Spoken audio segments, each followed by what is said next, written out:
we're just letting some people get settled. Well, before we get started here, we've got Randy and Carol from Podiatry Content Connection. They join us every month for webinars based around some kind of marketing topic related to online marketing. Tonight is email marketing, how to keep your patients engaged. And Randy and Carol, I hope you don't mind, I took the liberty of adding a little tagline in our marketing that said, like, AKA, what the heck do I tell my patients all the time? Because that's how I feel like it is. Doctors that, are stumped with email marketing, they're like, what the heck do I tell my patients? Yeah. What do they want to hear from me? What will keep them interested? So hopefully you'll have all those answers for us. Run out of the words. Yeah. Yes. And yeah, I think I'm definitely interested in this topic because Ann and I are, if any of you coming on the webinar right now receive our newsletter often, you know that we are big proponents of email marketing, but we also send to DPMs. We're not sending to the patient base. So I'm interested to listen to this lecture, and I don't want to call it a lecture. I mean, you're the razzle dazzle that it's a confab. Yes.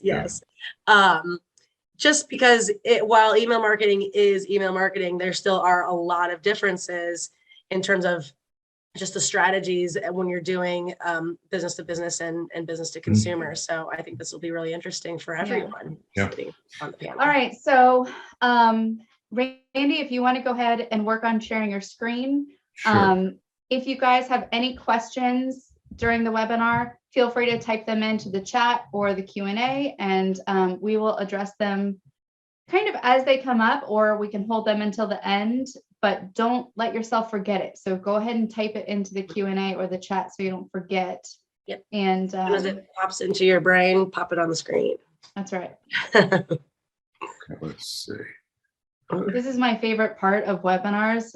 Did you make Randy presenter or host? Okay. I did. When you ask someone to share their screen and it's like that awkward 90 seconds. We're very excited. Do you guys see my screen right now where it says email marketing?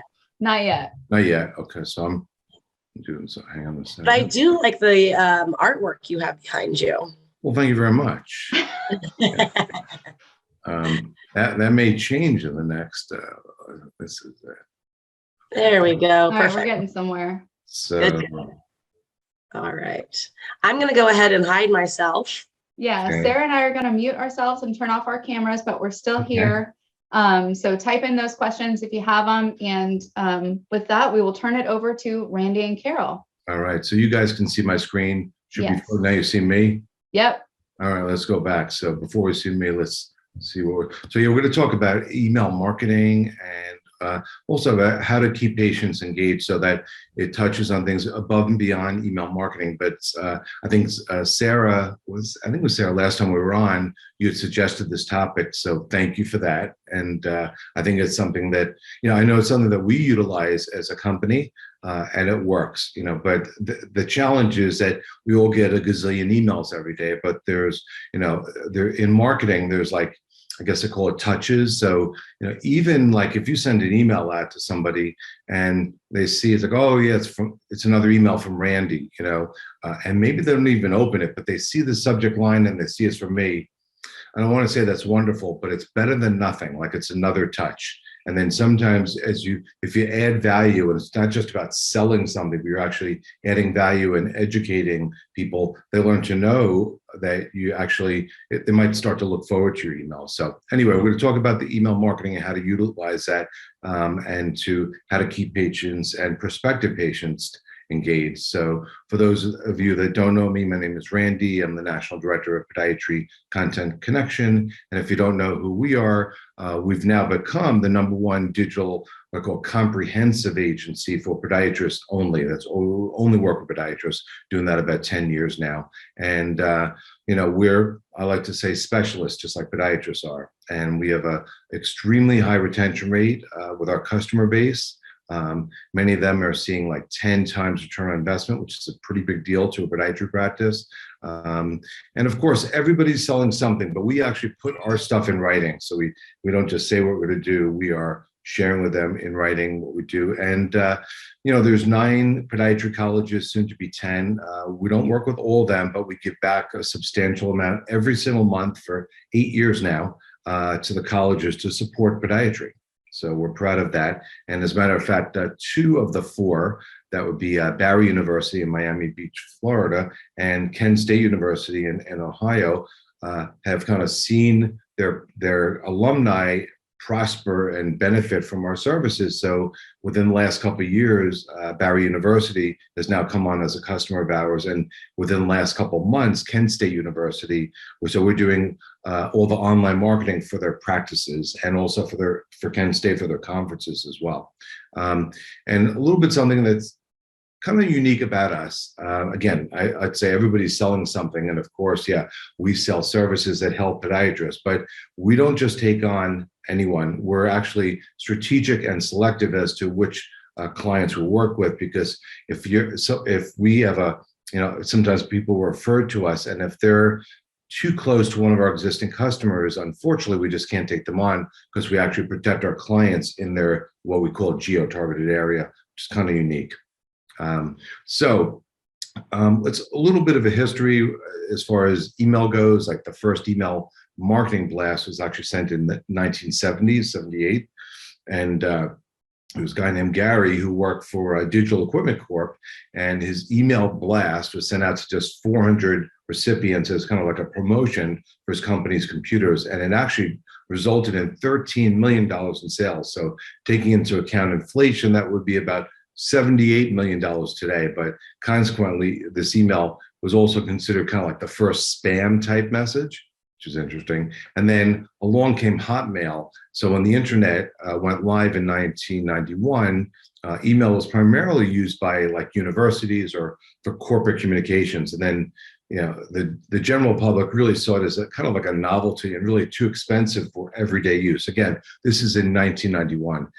And then on July 4th, 1996, Hotmail actually launched the first free web-based email service. And in doing so, they opened up kind of like a direct line of communication to potentially about 20 million American internet users. And marketers kind of saw that and jumped in head first. So that was kind of the beginning of all this email marketing.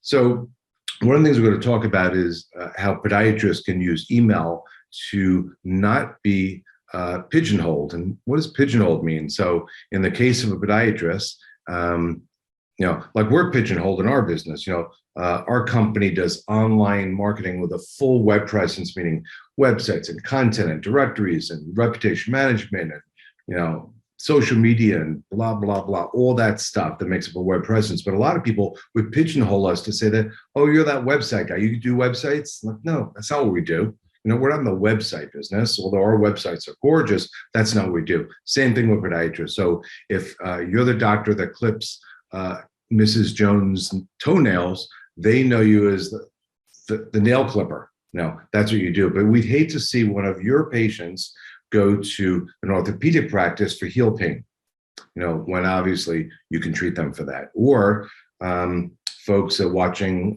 on TV, they see a cool commercial for Dr. Scholl's, the crappy orthotics that you can get in Walmart. So they drive to Walmart and they go to the kiosk over there for kind of over-the-counter orthotics, which is better than nothing, but not as good as a custom orthotic. And so you don't want to be pigeonholed by patients. Unfortunately, most podiatrists are. And most people don't really understand the full scope of your business above and beyond what they know you for. So if you're not using an automated system to communicate with your patients, you're kind of missing out on what I call a golden opportunity. And when it comes to email marketing, there's a number of ways to use it, but number one, over time it builds relationships. It can certainly increase sales and office visit conversions, in office sales, repeat visits to the office to get people back in for whether it's diabetic foot screening or check your orthotics, etc. Feedback from patients, whether it's surveys, it could be for reviews, testimonials, a bunch of different ways, just a couple that you can utilize email marketing, But the thing is that we're also busy. So if you're a doctor, you're treating patients. If you're with, an office manager or practice manager, you're kind of, especially nowadays, short staffs, so there's so much to do and so little time to do it. So how can it really all be accomplished? And it's a tricky question. So, the key is leverage and system. So, no need to kind of reinvent the wheel, the power in automation and repetition. So, but you must either create the system, which is easier said than done, or use one that's already been created, which is a much better thing to do. I kind of like the little cartoon here about, round wheels are more efficient. I'm too busy. You try to use these square pegs.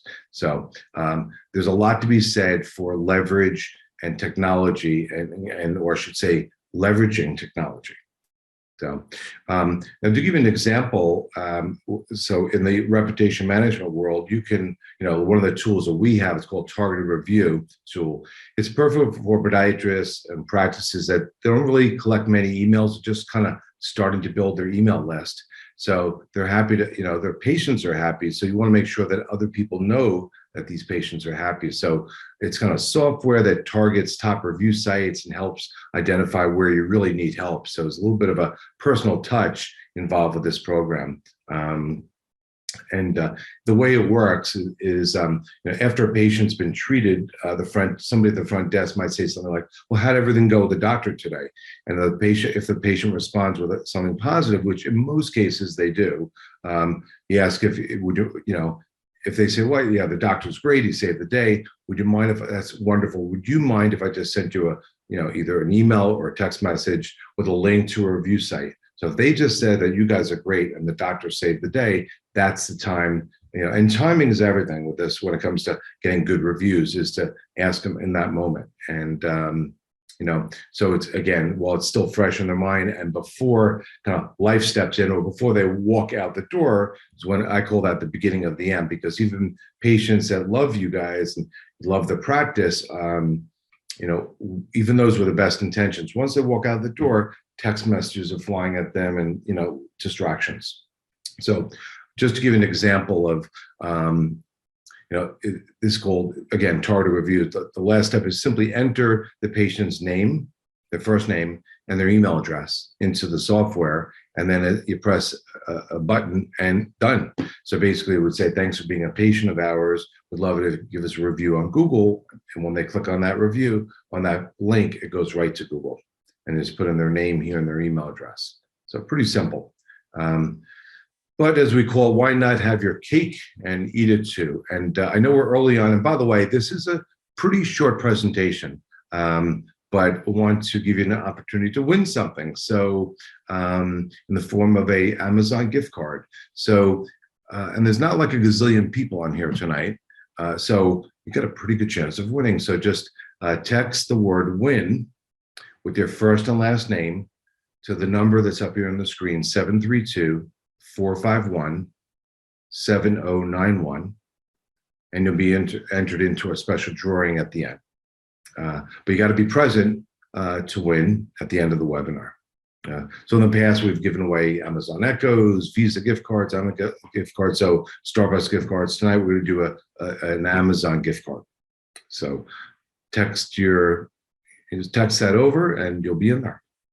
So as the old adage goes, two heads are better than one. So just like two intelligent softwares are often better than one, especially when they kind of work together or in tandem. So what we have two systems, one's target reviews, one's feedback and reviews that kind of work together to make a powerful system to engage patients, increase appointments, and increase reviews. So it does get feedback, it does get reviews, and it definitely utilizes email, which I'll share with you in a moment, how that works to get the same system. So for example, with feedback and reviews, most practices have an EHR system that already has patients' names and their email addresses. So you could utilize that. You kind of extract that from like in a CSV file, like an Excel spreadsheet, and dump it into the system, whether it be quarterly or monthly, and that could be used to ask for feedback and then reviews, and then to email campaigns from the same system. So again, feedback and reviews is kind of like a multi-pronged automated system that utilizes AI, artificial intelligence to, help boost your online reputation by collecting authentic, positive reviews from your own patients and evenly distributing those to some of the top sites. I always recommend, obviously, starting with Google. But it's created and designed with the help of some rocket scientists, and it does use AI. So it's what we call like software that thinks and reacts to patient feedback, which is pretty cool. And the thing is that, I should caution, so I always caution the doctors, is that our customers that started utilizing this system called feedback and reviews, some of them were a bit concerned at first because they were getting excellent feedback and good feedback and neutral feedback and negative feedback.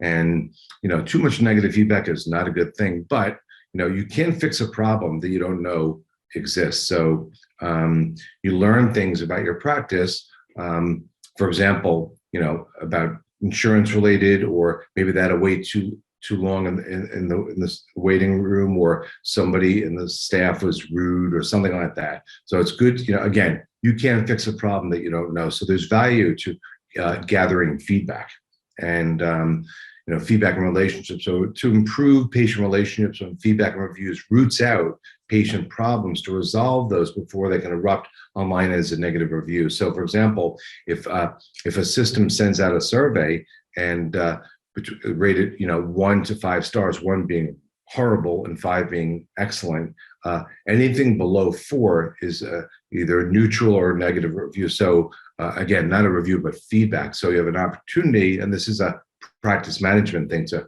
reach out to them to see if you can make something that appears to be wrong to make it right. So when you do get negative feedback, if a patient submits feedback of less than 4 stars, with or without a negative comment, the email is sent to the doctor and or practice manager or an office manager. And the negative feedback is really only accessible to you via a user-friendly dashboard. So nobody else really sees this. Now, if it's positive feedback, and again, we're really talking about feedback, not reviews yet, because if it is positive feedback, then the system then sends an email asking for an online review. And then the software measures the patient's kind of digital engagement and avoids sending too many emails. So it's pretty cool. It throttles it, so to speak. So I want to keep happy patients happy. So this is just a snapshot of what like the dashboard looks like.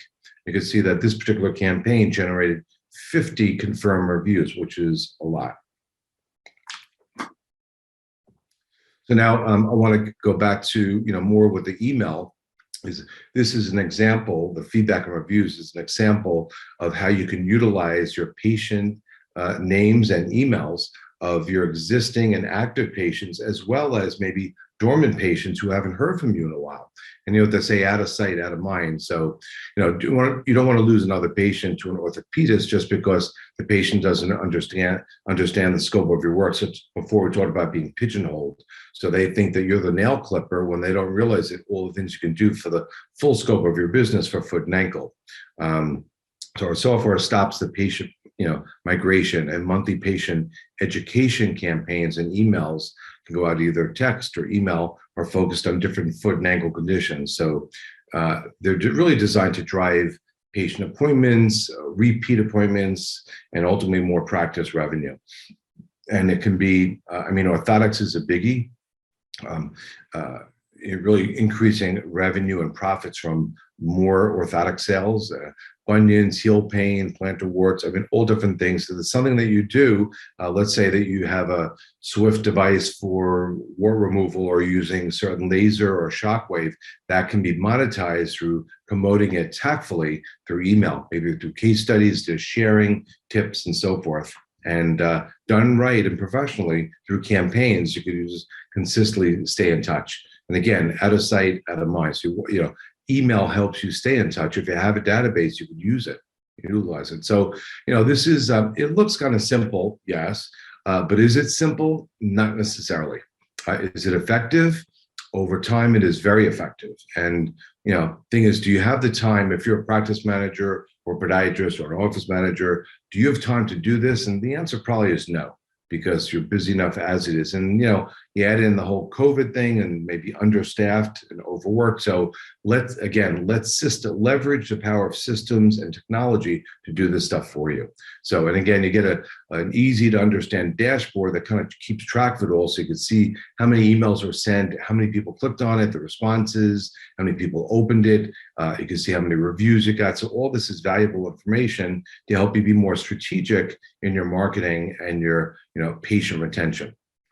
But wait, it's not all. So there's something that we launched a couple of years ago. It's been really effective, and we utilize this and mix it in with our content marketing, like our blogs and articles, which we do on a weekly basis for our customers.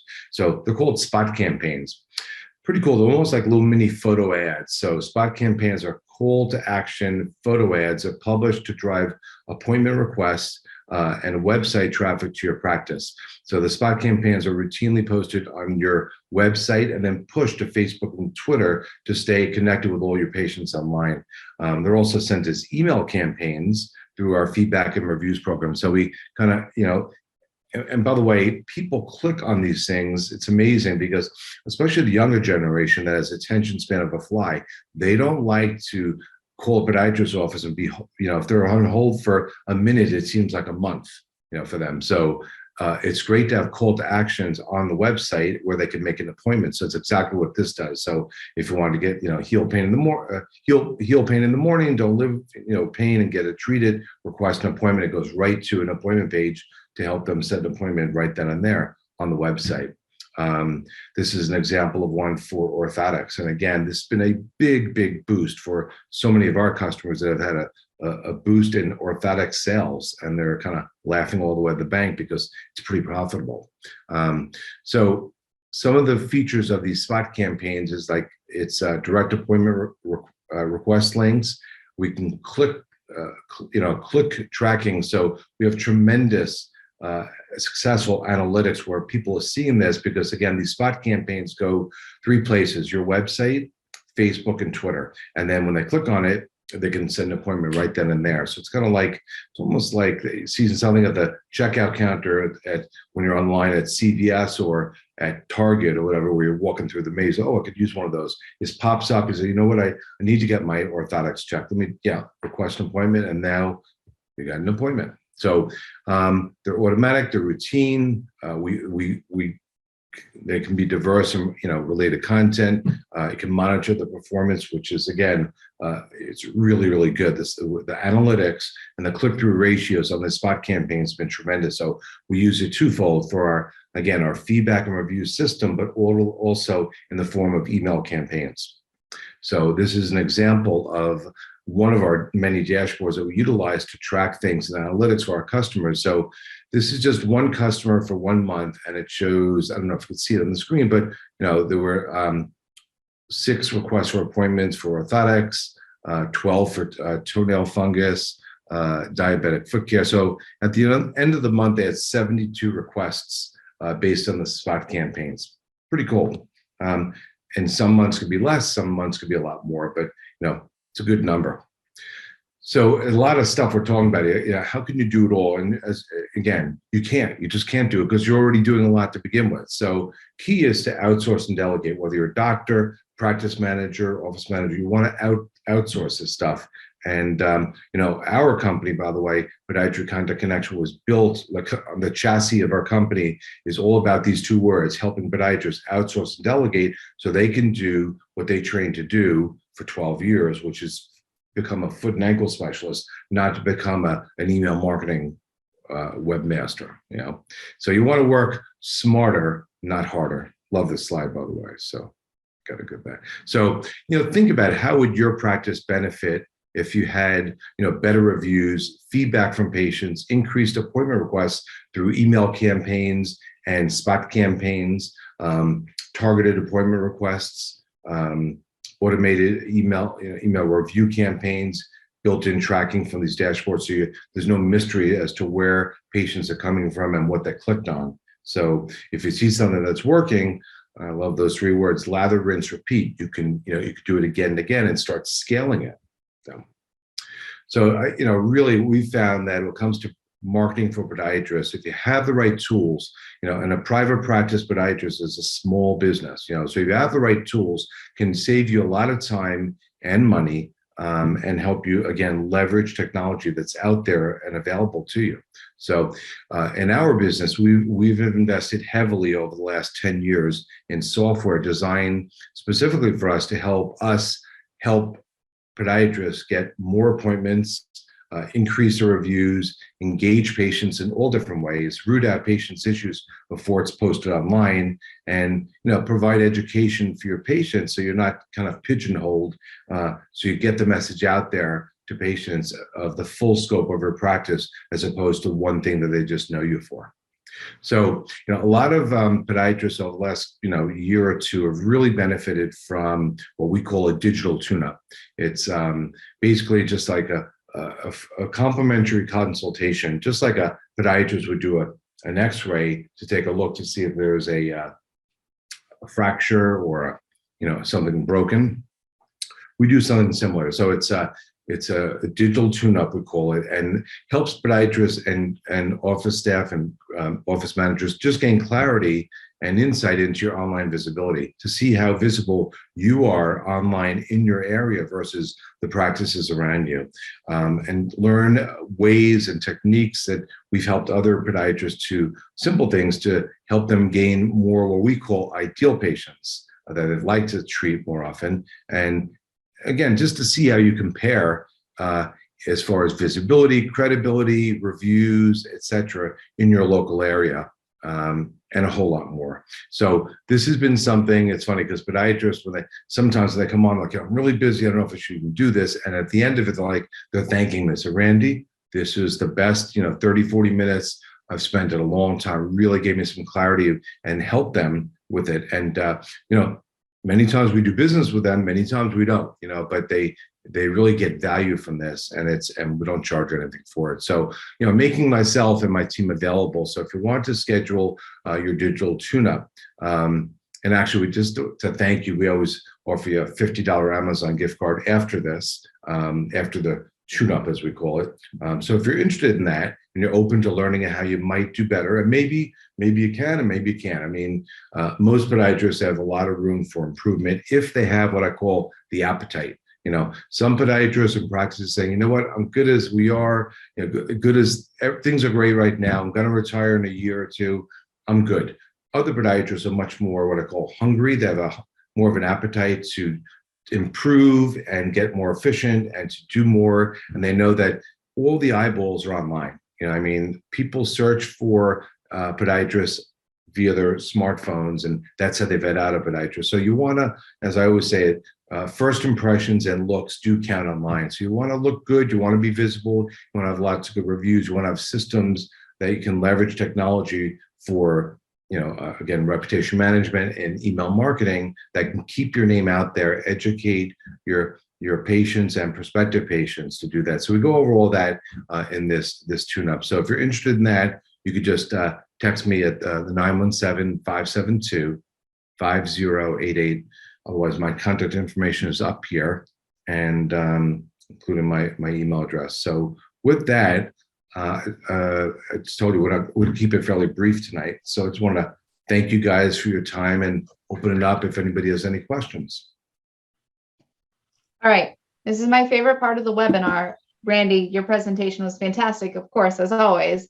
But the Q&A is one of my favorite parts of any webinar because it's when we get to, solve some problems and chat about the fun stuff. But before we get into that, Carol just texted me and said that no one wants to win $1 million from Randy.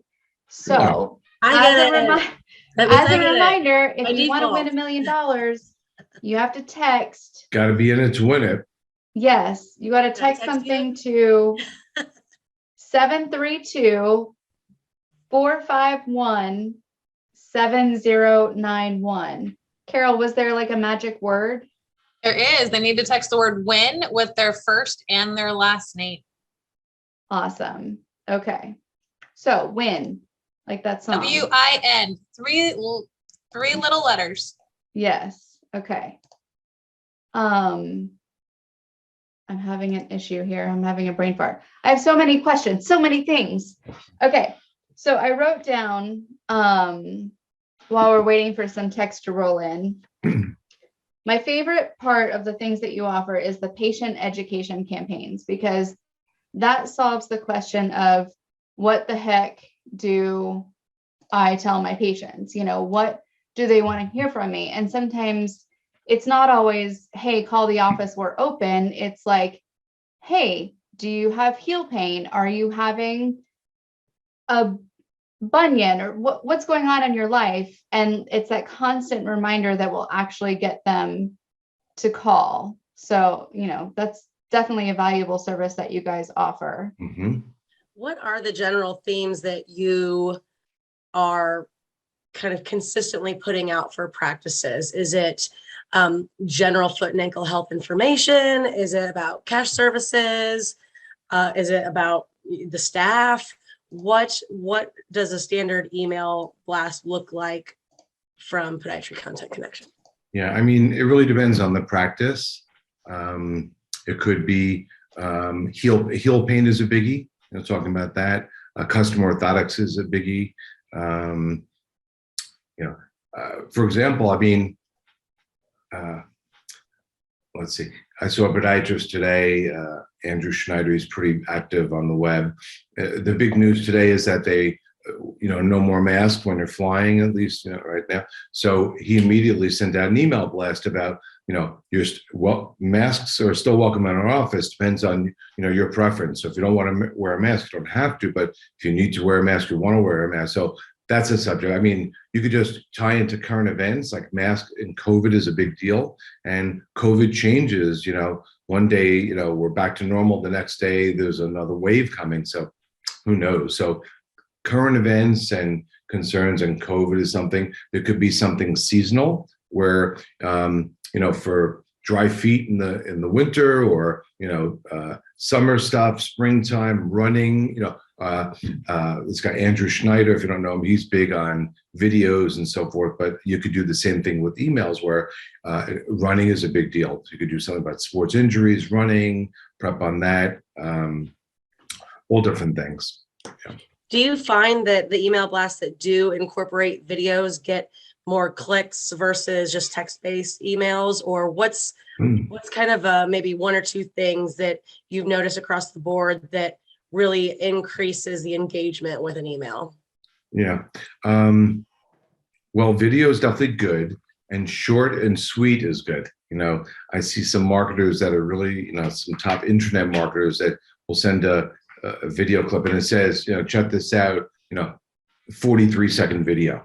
Got to see this, so they know it's short and sweet. Because sometimes, I mean, all of us, we receive an email and you open it up, it's like, oh, it's 19 paragraphs. Like, oh, it sounds good, but there's no way I'm reading that now. So you park it somewhere and you never get to it, So there's something to be said about brevity. So I'd rather do it in what I call bite size, just a couple sentences or maybe a couple paragraphs with a call to action, and good visuals and humor.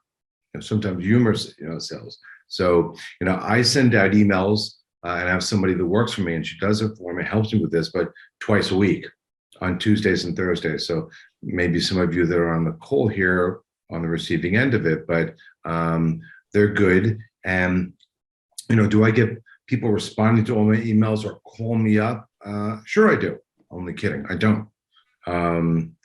Sometimes I do, but usually I don't. But we have analytics and tools to see how many people opened it. And hundreds of people open up my emails. But does that mean they're going to call me or hug me when they see me? I got your no. But it's another touch, and there's repetition and a little bit of a balancing act to email. So you don't want to be a knucklehead and be sending them an email or 2 or 3 every day. That's ridiculous in my mind. But like I send them on Tuesdays and Thursdays, and I try not to be salesy. I try, of course, my contact information is there, but we're intentional about adding value. So you don't want to have what I call commission breath. It's not about selling, it's about educating. Yeah, that's so true, Randy, because that's one thing that, Sarah and I, we just keep coming back to. Everything we send out has to provide value. And so when you're drafting an email to a patient, you could put some kind of article about general foot health tips, or, you know, different things to watch out for in the different summers, like winter, the different seasons like winter and summer. And then at the end, put something like, by the way, we're offering 10% off all orthotics in the office, or something like that. And then you always want to include your phone number as well as your appointment booking link, because some people will prefer to book with a link and some people still want to call. So you want to have both things available. Right. You know, Anne, I wanted to ask you a question. So I get emails from you with your newsletter, right? Yeah, that are super long. Yeah. Super long, but who writes that newsletter? We do. We do. Yeah. So I'm not wearing a hat, but I tip my hat because it's very well written, and it's got totally has your personalities in it, both of you.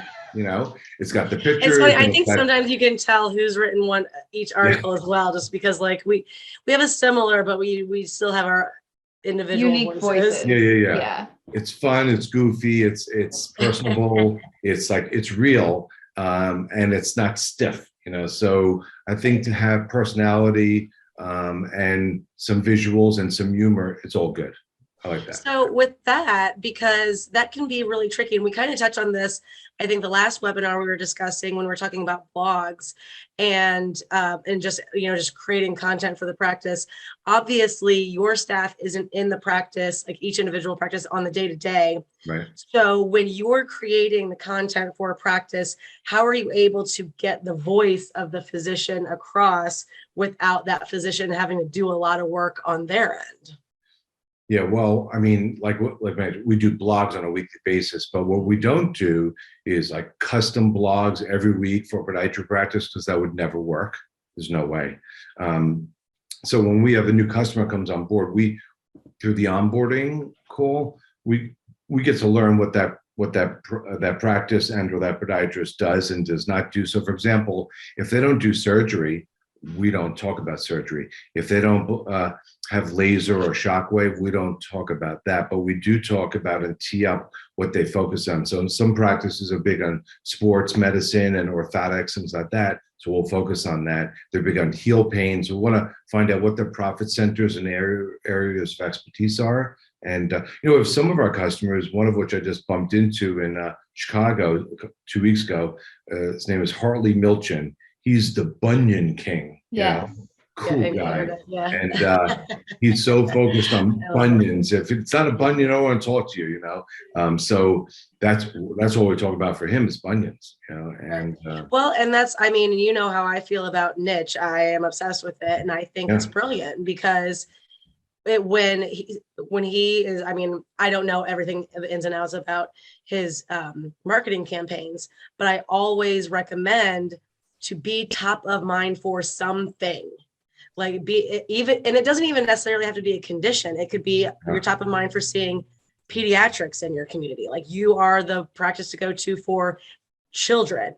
And, but it could be bunions. It could be diabetic. It could be you're the ingrown toenail king, you know, whatever that is. But I do think it's really important for practices to establish what type of patient they want to see and really focus the majority of their marketing budget and the content that's created on that, so that when there is a patient in your community, it would be ridiculous. It'd be absurd for them to go somewhere else if I had a bunion, to not go to Dr. Michelin's office. Yeah. So it doesn't, and the question I always get is like, well, are you pigeonholing yourself too much?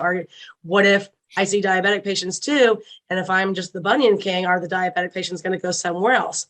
Maybe if someone else is marketing themselves as a diabetic king, but once you get a patient in, they're going to understand, especially if you have strong communication materials in your waiting room, whether it be educational videos or just the collateral in the office, that you do other types of conditions. And I mean, obviously I'm there for a bunion, but my father or my mother or my aunt, uncle, they might have diabetes. So you'll get me in the door because I had a bunion, but then I'm going to refer friends and family because they see that you also do these other things. So I don't want anybody to be hesitant about practicing the art of niche, because I just think it's so powerful. Well, and a good way to get started, I always, people who know that I'm in podiatry, they have no idea what I actually do for a living. They just know that that is my industry. And they're always like, I have an ingrown toenail. Who do you recommend? Or I need to have some kind of podiatric surgery. Mhm. Who do you recommend? Oh, yeah. And those are the two classes, like people who do, routine foot care type things, in office procedure type things, Mhm. and podiatric surgeons. Mhm. Usually you lean toward one or the other in your practice. And so that's a great way to start working on your niche, is just really hone in and start to focus on that, and then narrow it and narrow it and narrow it. No, but you're right. I cannot tell you.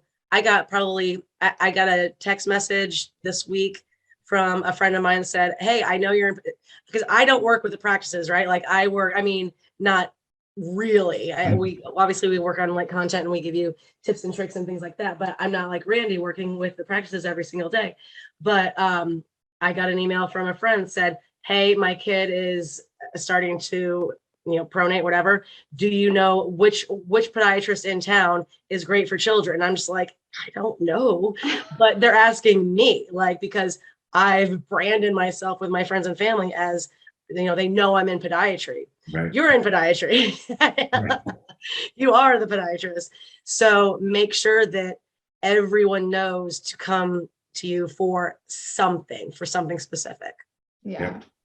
So I'm glad we talked about, like, Randy, you said you have most success sending your campaigns out to your potential customers on Tuesdays and Thursdays. Mhm. And this is something that Sarah and I have tested quite a bit. Obviously, we have 3 different audiences that we market to: DPMs, exhibitors, vendors, and meeting planners. And so each of those different audiences opens emails on a different day, pretty much. Exhibitors generally will only open them during the week and not towards the end of the week because they're traveling. We've learned that. So we send exhibitor content out on Monday, Tuesday, sometimes Wednesday if we have to. DPMs will open content on the weekend sometimes, which usually weekend marketing is a no-no.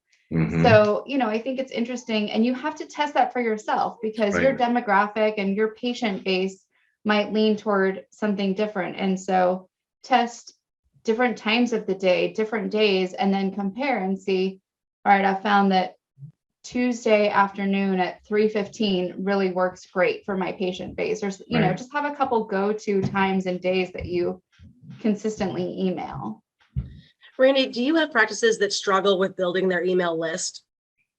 Yeah, because they're in the habit of like my mom's in the habit of not drinking enough water. I'm like, Mom, you got to drink more water. She's just in the habit of not drinking enough water. These podiatrists, what does that have to do with your question, by the way? But anyway, it does, meaning that, yeah, they're in the habit of not getting email addresses of their patients. Terrible. It's like they're missing a major communication link. So if they're in the habit of, for whatever reason, just not getting email addresses, they need to break that habit and change it and start getting more email addresses. What Right. are your I tips also for wonder. that? Yeah. Do you recommend, like, asking for it in the check-in process, or is it in a follow-up? What are your best practices? I think it should be right on the new patient form, or whether it's electronic or paper, whatever it is, but it should be front and center. And one of the first questions: name, address, phone number, email address. What do you say to the physicians? I mean, I guess I know what you say because you just said it, but I just wonder if there are any of the physicians online tonight that don't make that part of their process, because there is kind of, or at least in the early days of email marketing, it was like, that's too personal. I can't ask for that. Yeah. I basically shame them. So shame them. How dare you not ask for it? I mean, no, just tell me you are missing out if you're not doing that. I mean, you need to train your staff. It's a practice management thing that it's just simple, just like asking for a review. It's like, how did everything go with the doctor? Oh, the doctor's great. Would you mind, to give us a quick review? Welcome to the practice. Now, I see you didn't fill. We need your email address. I mean, because it's such a common way of communicating. It's right up there with a telephone number. Yeah. We've said over and over again, email marketing is the only marketing that you actually own and control. I mean, you may be outsourcing it to Podiatry Content Connection, but you own that list, you own that database, you Right. own that content. Anything that you put out on social media, Facebook, Right. Instagram, whatever, you don't actually own that. That could go away at any time, and you have no way to really contact those followers or subscribers and know who's paying attention. With email marketing, you can control every little detail of it. You can segment your list. I mean, It's a good point.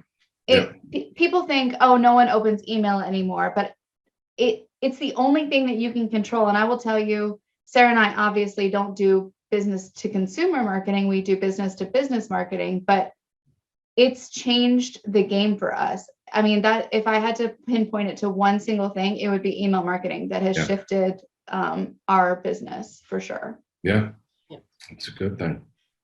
Good stuff. All right, I have more questions. Sarah, do you have some before I ramble on forever? Go for it. Okay, and if you guys have any questions, feel free to type them into Q&A or chat, interrupt us at any time. But Right, because maybe if you have experience with email marketing that has either been successful or you've had problems, share those so that we can discuss and kind of break down maybe where the breakdown happened. Because I certainly wouldn't want anybody to be online and be like, well, I did it, it didn't work, I'm never going to try it again, because we can fix it. it takes a long time. It's not an overnight success. There were so many times, Sarah, when we first started and we would start email marketing and we would see unsubscribes, I would get personally depressed. Yeah. I'm like, I that never person cared. doesn't want to Like, read my stuff. I'm so sad. Relate to that. I look at the reports and things like that, but yeah, you're much more tied to it. I'm just like, eh. Well, now I'm over it. Now I'm just like, whatever. But so one of the things I want to talk about is segmenting your list. Sarah and I started this about 18 months ago, really segmenting our list, not just by audience or what their pain is, are they a diabetic patient, are they this, that, or the other, but also active versus inactive. And when we send out a campaign, it goes out to 10 different segments so that active people get it, inactive people get it, and all kinds of different things. That way we can really track effectively. So Randy, you talked about campaigns based on spot campaigns where you can track the clicks and things like that. And, that one doctor got 70 something total clicks. Can you create follow-up campaigns based on their activity? Are they clicking on things involving heel pain and then it kind of tags them or segments them so that they get more content related to that? How does that work? You could do that. I mean, you could set up different groups, and autoresponders for that type of thing. So yeah, I mean, we use a system for email, and we have different lists for different markets, just like you do. Like you guys are segmenting, you're going to exhibitors and podiatrists and office staff or wherever you go to. You could do the same thing. And that's pretty user friendly in your database, right? If someone wants to plug in, they can easily change things. And yep. I'm sure you have a library of content available. If someone has writer's block, they can maybe choose from one of your pre-built. Well, I mean, they could even take from the blogs. We do blogs for our customers on a weekly basis. So blogs and articles. So 2 pieces of content per week, every week times 4 weeks in a month. So that's a lot of content, not even including the spot campaign. So we could do that. Or sometimes somebody could, if you're thinking outside the box, you could hire somebody, a part-time writer that just, that's what I did, that continually pumps out relevant content and gets it out for you. And again, I use those 2 words in the presentation, outsource and delegate. It's exactly what I do. Yeah. because I'm not going to do that. It's tricky too. I think when we're talking about segmenting and the content, I struggle with this sometimes because I think, okay, if I was creating an email campaign for practice and let's say it's diabetic focused, but I'm sending it to my entire patient database, it's going to people who potentially aren't diabetic. Will that encourage them to opt out? And then you lose that contact. But do they see it? And again, they have a friend or a family member who's diabetic. So, which kind of like, do you risk them saying like, ugh, I don't want to see this because I'm not diabetic, get out of my face? Or is like, oh, well, I'm not diabetic, but I don't know. What are your thoughts on there? I don't know if there's a good answer for that. I have a great answer for that. Perfect. Good. I'm ready for it. Yeah. But I mean, if you're doing campaigns, and again, the keyword is campaign. So, this is not like sending one email one time or once in a while.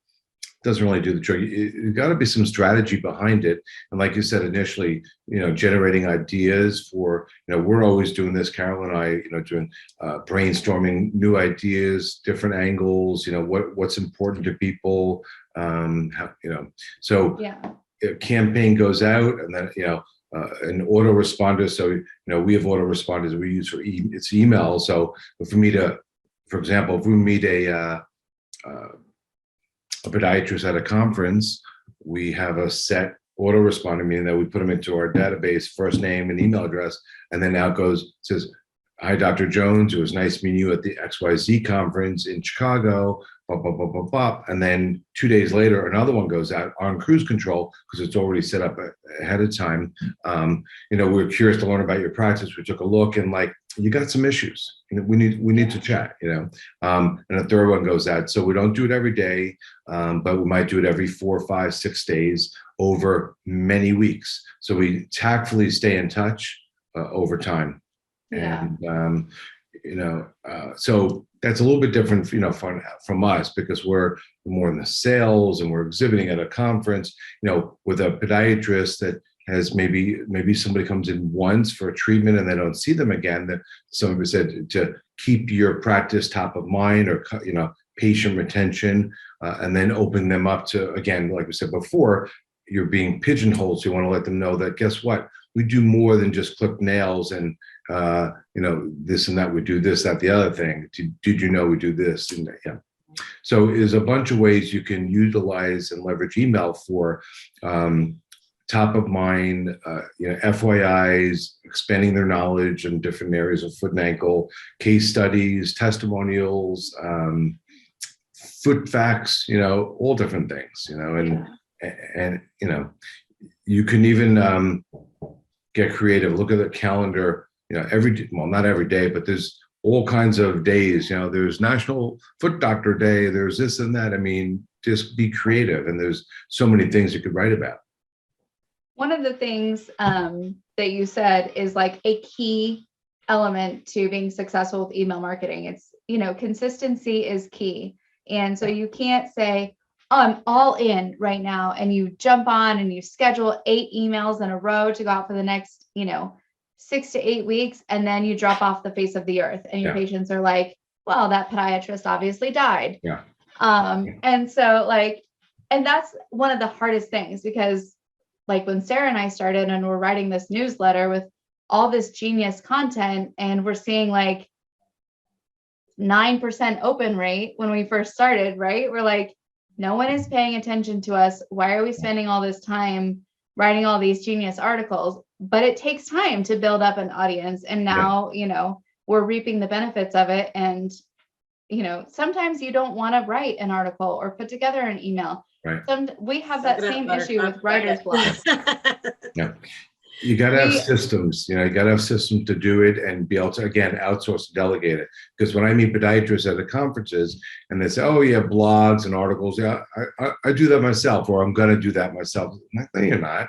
I know I've seen this movie before and it does not end well. So you're not going to do it. You're going to do it for a couple, or my wife's going to do it for me, or my cousin. Of course they are, until their friend wants to go out, but then they're going to stop doing it. So you need to recognize that this is important and delegate it and outsource to a company, a marketing that can get it done for you.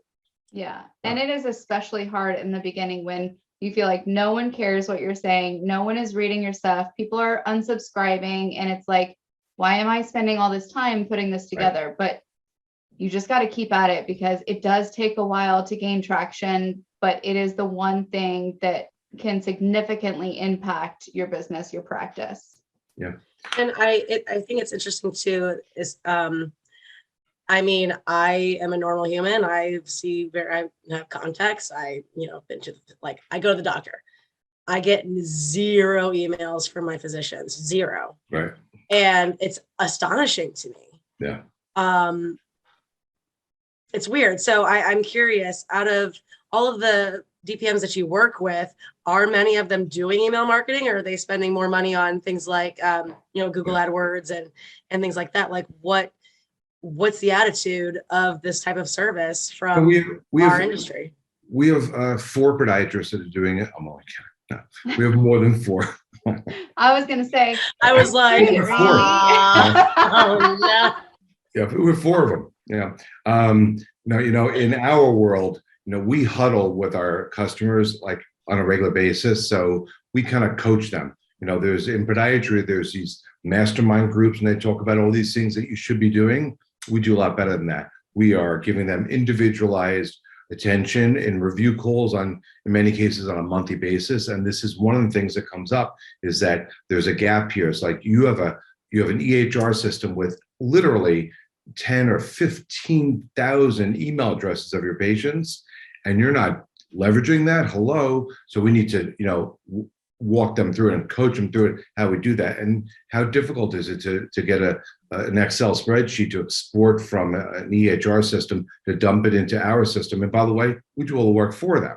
So, it's easy. But so that I mentioned this feedback and review system is like a reputation management system that has a kind of turbocharged email system built into it. So for those customers of ours that utilize that particular system, the majority of them are doing email campaigns, and they like it because they're getting more visibility, repeat visits, etc. Yeah. Yeah. So for anyone who doesn't use Podiatry Content Connection, Randy and I have chatted, on the phone a few times about the value that he provides and the cost at which they provide it. And it's phenomenal, a phenomenal value. When you compare what some of these other people are charging for websites and reputation management and digital marketing and all that, the value that they provide is unbelievable. Sarah and I don't promote products just because they're paying us. Like, we only promote companies that we believe in, and we 100% believe in Podiatry Content Connection. Thank you. Appreciate And one of the things that they told us recently, which to me, this was like mind blowing. They have over 40 employees working on your accounts. So you've got lots of different people. It's not just Randy and Carol. They have a whole team of people to make sure that nothing falls through the cracks. Yeah, we're the smaller part of the business, the front end. The bulk of our people on the back end to make sure our customers are happy and servicing them and so forth. And that's we just hired like 3 more people this week. Some of them are paid interns and getting, we're always onboarding people to push them up and to stay ahead of this. So, we do that. But yeah, I mean, and again, we have to have systems, as our business has grown, we're doing, one of the feedback and reviews I mentioned, we use that for our business, and we utilize technology as much as we can, and always trying to learn better and more efficient ways to do things as our customer base grows. But we do, we know our customers on a first name basis. We get with them, as often as possible, and we get to know what's unique about their business and their practice and what their challenges are, and help them, work on that. Yeah. So where can we see you guys at a conference? What do you have coming up? And we're everywhere. We I know. Can't keep track. We're all going to be in Ohio at the OFAMA conference in May. So that'll be fun in Columbus. Yeah. Be like one big party. If you're going to be there, come hang out with the cool kids. Yeah, there you go. Let's see. well, Carol's gonna be in Ohio. We're gonna be soon. Like, actually next Friday Next weekend. starts. Yeah, next weekend starts Super Bones East in Teaneck, New Jersey. And I think that because the New York Clinical Conference actually canceled this year, that will probably get some overflow from that to this event, and this could be good. And then like 3 days later, it's gonna be Region 3 in Atlantic City, which is Yeah. actually one of my favorite conferences. It's a lot of people, and it's a good show. It's in Atlantic City, so that's gonna be neat. We're having a company event there, and then Carol, she's in Atlantic City, and then 4 days later, right, Carol, you're gonna be in the Ohio event, and Carol's actually gonna be speaking there with Cindy Pasma. And then I can't keep sure. Where do we go after that, Carol? In June, we can either be heading to Galveston and California. So, Right. Yes, and we're then out in there. July, it's Orlando. Yeah, I assume we'll see you Yay. guys in Orlando at the APMA National, right? Yeah. Yes. So yeah, Carol. I mean, obviously we don't know where everyone is located online right now, but you've got some options. Yeah. Come visit us. Yeah, say hello. So, Carol, I have two questions for you. One, do we have a winner, or are you announcing that later? What are you doing with that? And also, what do you do with your 27 kids when you're traveling so much? Right. Yeah. Well, I would say if you have more than throw some- if you have more than 2 kids, it may as well be 27, right? Right. So Yeah. I put them in a closet, give them some food and water, and be like, "You're Yeah. cool." one of those automatic feeders. Yeah. Right. Give them enough quarters, and they just, like the candy machines, like they don't have them in stores anymore, do they? Like they used to pop out the gumballs, yeah, except it's like goldfishes.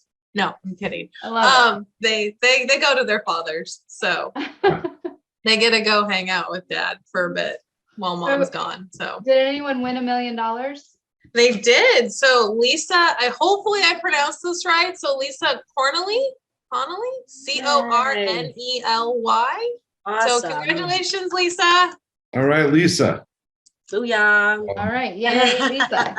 Make sure you split that So winning, all those You got, winnings. And don't forget that everyone that's online today has been automatically entered to win our drawing of $250. We have another webinar coming up next week, I believe. Is it next week or late It's next the week? the 28th, I think, with Darko. Yes, the 28th, we have an offloading webinar with Darko. So please make sure to go back to, we'll be harassing you via email marketing, obviously, to get signed up for that.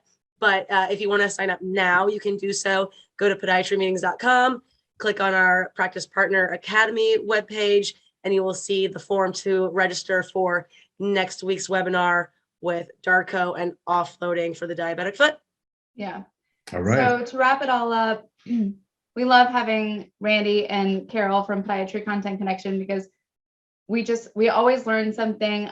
So if you haven't scheduled a call with them, please take the time to do so. It will pay off tenfold. And we're just so grateful for everyone's attention. Thank you for joining us on all these webinars. And we're just so glad for your time and so appreciative.